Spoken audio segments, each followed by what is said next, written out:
I just feel like this performer is a creative genius. I'm going to throw this out there because not only is he a poet and a musician, but he also has an account for art that he makes for and with his kids every day. And it's called Lunch Bag Treasures. So if y'all want to do yourselves a favor and look up Lunch Bag Treasures, it is probably the greatest thing on Instagram. And that is all Rich, everybody. So please put your hands together for the very wonderful and the very talented Rich.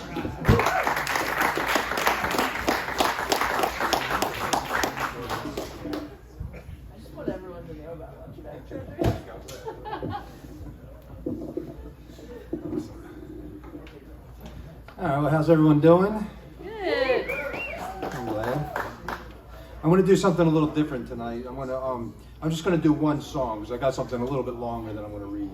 So this is this weekend coming up is like an anniversary weekend for me. So February 4th in 2001, that's when I got in the New York City Fire Department, and then 2 years later, on February 4th of 2003, I transferred into the company that I worked most of my career in. And then 2 years after that, in 2005, on February 4th, I ran to City Hall with my girlfriend at the time and got married. And then I realized it was the same damn day, you know. but anyways, it's an easy one to remember. So 2 years ago was the year. Oh yeah. So then, sorry, fast forward to 2021, February 4th. That's when I retired. So at the time, I kind of put together this. It's a Facebook post, but I wrote it over the course of several days, and I think it's kind of worth repeating. It kind of gives a little bit of an overview of what the fire department in New York City is like for a young kind of goober like myself. So let's see if my eyes work for this. Let me know if you need more light or anything. Okay. You think you do, maybe? I think if I hold it really close to my face, I can get it done. All right, so here we go. It goes February 4th, 2021, 0900 hours. After 20 years of service to the people of New York City, I am now a retired member of the FDNY. I could not be more proud to have stood among the giants who have long made this organization so extraordinary. Mine has been a career full of excitement, laughter, and heartache, with work friends who became my family. For 18 of my 20 years, I was a proud member of Squad 18, located in the West Village of Manhattan, and covering most of Manhattan Island. Being a part of the FDNY's Special Operations Command, if there was a fire or any major event, we were going. I have had the honor to at least try to help at fires, water rescues, rope rescues, hazmat emergencies, building collapses, bombings, mass casualty incidents, and even a cat stuck in a wall. It is a job different than any other job on earth, and I am grateful to have been a part of it. Here's a list of just some of the things I've done while at work. Rode on fire trucks, fire boats, and ambulances. Swam in the East River, the Hudson River, and the Jamaica Bay. Climbed a ladder to stick my head through a trap door in a metal ceiling that opened to the highest roof of the Empire State Building at the base of its spire. Been lowered by rope down the sides of skyscrapers and into elevator shafts. Zip-lined high above the East River on the Roosevelt Island tram cable from the top of its highest tower to the bracket holding a stopped tram car onto the cable, then rappelled to the roof of the car. Performed a lot of CPR. Saw people younger than myself take their final breaths, and also watched people in full cardiac arrest come back to life. Balanced on 2x4s and sheets of plywood while carrying tools across the surface of the soupy tar-like mud of a massive tunnel being dug through the bedrock 100 feet below 2nd Avenue, and fought for hours to free a worker who had become stuck like a saber-toothed tiger in the suction of that mud. Walked up a cable as thick as a tree trunk to stand on top of one of the suspension towers of the Manhattan Bridge, then looked far below to the street and further down to the river. Stumbled along subway tracks deep into their tunnels, and also wormed on my belly through filth and gore underneath trains. Ate tons of cookies and cake. Shook hands and talked with celebrities that included Hugh Jackman, Brooke Shields, Peter Dinklage, Mickey Rourke, Matt Dillon, Susan Sarandon, Kiefer Sutherland, John Waters, Lady Gaga, and Daniel Day-Lewis, just to name drop a few. Stood in the catwalks high above the main concourse of Grand Central Terminal, and also been deep in Grand Central's underbelly, where a dead-end track holds Franklin Delano Roosevelt's bulletproof train car like an abandoned vehicle. Been flashed by women's naked breasts. Searched through the rubble of partial and complete building collapses while further collapse was looming. Operated at fire scenes in sopping wet bunker gear while sliding on ice in subarctic weather. Polished off enough chicken parm to feed a family of 12, then immediately got sent to lug 50-foot lengths of fire hose up 15 flights of stairs while sweating tomato sauce and trying not to puke. Checked for signs of life in a man half buried in the mulch where he had landed after jumping from the roof of a 10-story building, then went back to the firehouse and our unfinished burritos. Witnessed the horrific and gruesome effects of countless forms of violent trauma to the human body. Slept fully clothed and had nightmares. Jumped from dead sleep to immediate motion at the ear-blasting sound of alarm tones, then got into my bunker gear and out the firehouse door within seconds. Laughed at guys who got caught on the toilet when those alarm tones went off, and also been that sucker sitting on that toilet way too many times.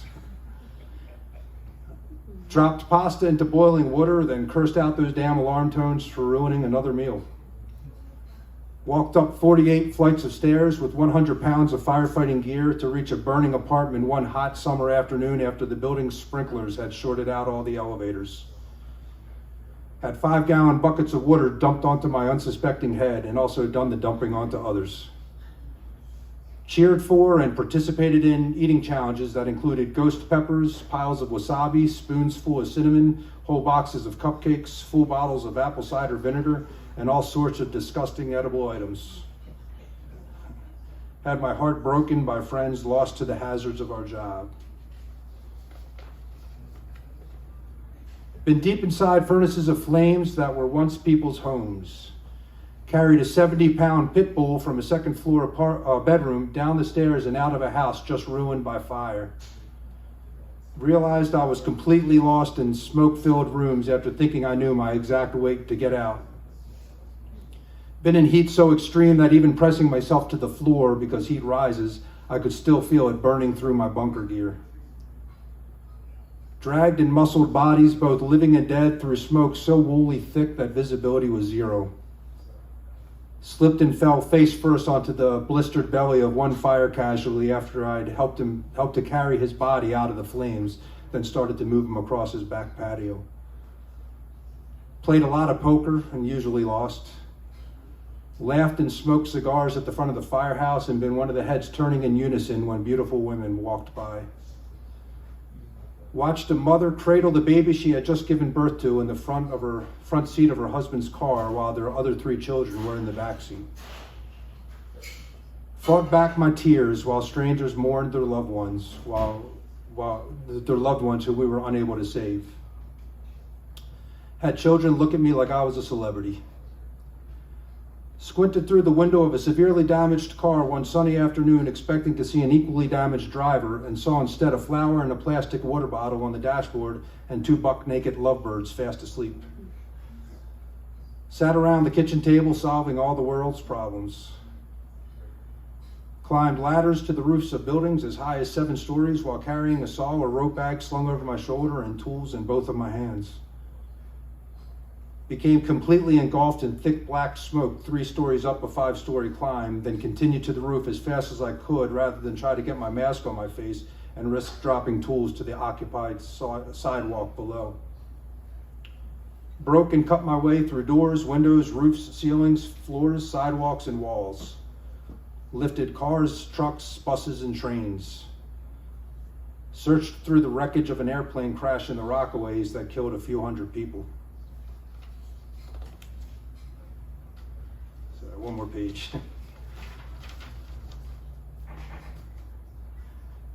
Worked for 24 hours during the blackout of 2003, going to fire after fire after fire, seeing actual constellations above New York City, watching crowds of people party in the darkened streets, bringing a fire victim down 11 flights of stairs while performing CPR, and carrying a woman in a wheelchair up 9 flights of stairs so she wouldn't be stuck all night outside her apartment. Used 6-foot hooks to pull down the soundproofed ceiling of one of my long ago favorite singers and exposed smoldering embers from a defective fireplace above his apartment. Okay, it was Michael Stipe from REM, and he was standing in the hallway at the time.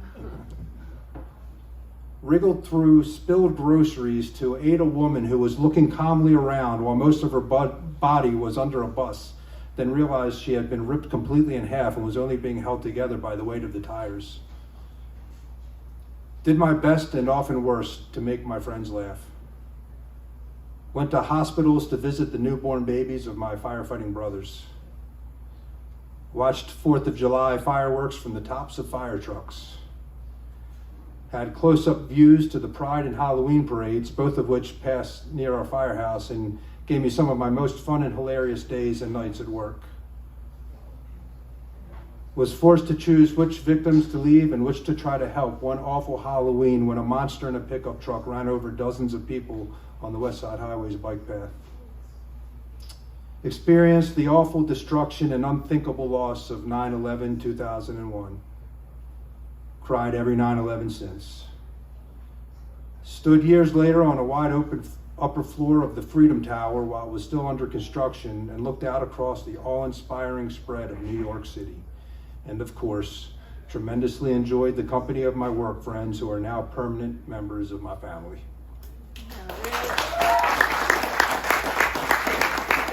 Thank you.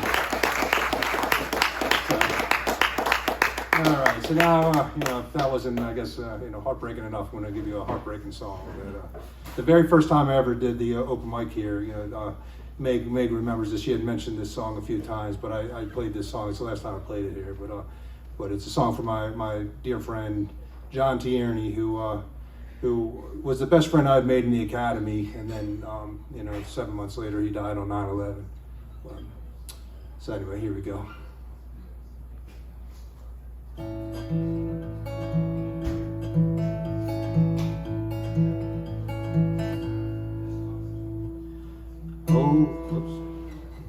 Oh, John Tierney, I didn't know you long, but the feelings I have for you belong in a song. You were light of heart and quick to laugh. You could have had it all, but you were in there climbing when we saw the towers fall. When we saw the towers fall.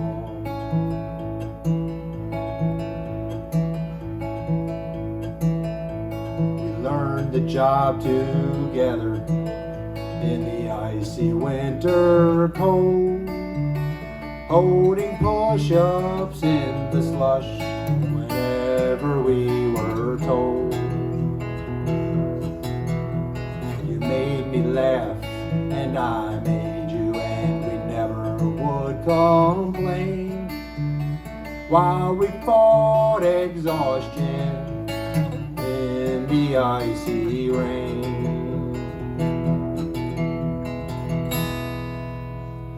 In the icy rain.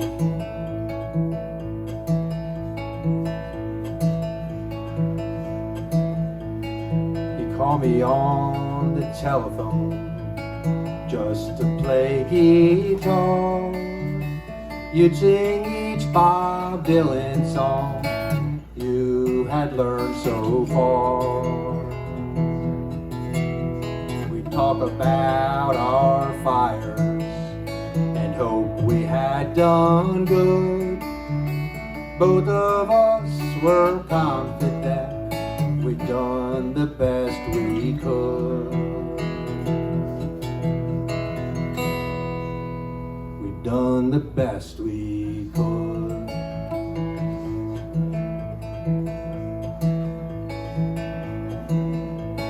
I was down there in that dust when I got the word from another friend of ours. It broke me when I heard. My heart and my stomach fell, and so did my tears. John Tierney left this life at 27 years. At 27 years.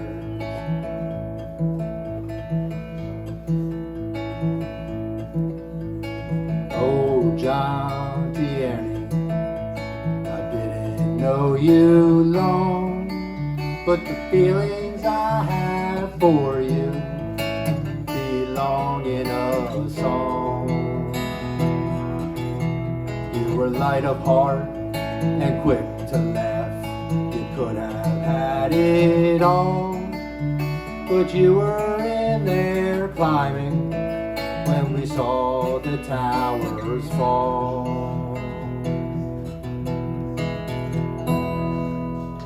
When we saw the towers fall.